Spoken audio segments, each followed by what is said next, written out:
today's workout begins with a test. Today's test is the tuck hang. For the tuck hang, we're going to hang from a bar. Any grip you like. Your arms are going to be straight. You're pulling your knees up above the hip crease. Bring the knees to the chest. You want to pull them as high as possible. The test is to see how long you can keep the knees at least above the hip crease. So the top of the knee above the hip crease. As soon as your knees fall below the hip crease, your set is over, your time is up. If you are advanced, you might try the straight leg L hang. For the straight leg L hang, you have your legs straight, your toes pointed, your toes are above the hip crease. As soon as your toes fall below the hip crease, your set is over, your time is up. If you don't have a bar, today the alternative will be to lie on your back, tuck up into that tuck hang position with your arms extended up. Imagine you're hanging from a bar. But for our purposes here, we're going to have the shoulder blades up off the ground. And the test here is to keep the tailbone and the shoulder blades off the floor, the arms extended back in line with your ears. And you're staying here for time. As soon as your tailbone and or your shoulder blades touch the floor, your set is over, your time is up. For the workout today,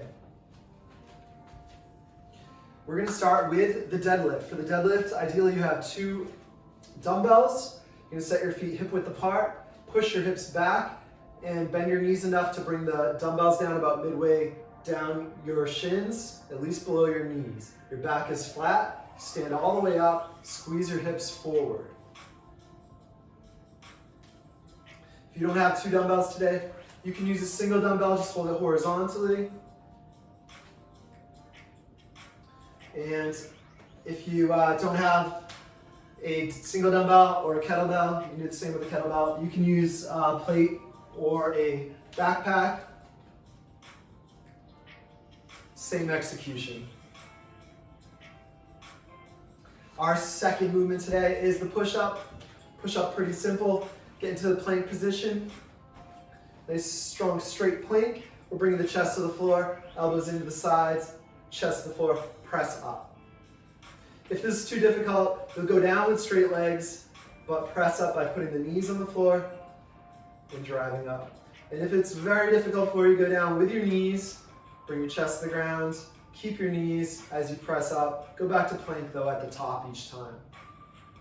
If it's too easy for you, you can put a backpack on, fill it with something heavy, do weighted push-ups.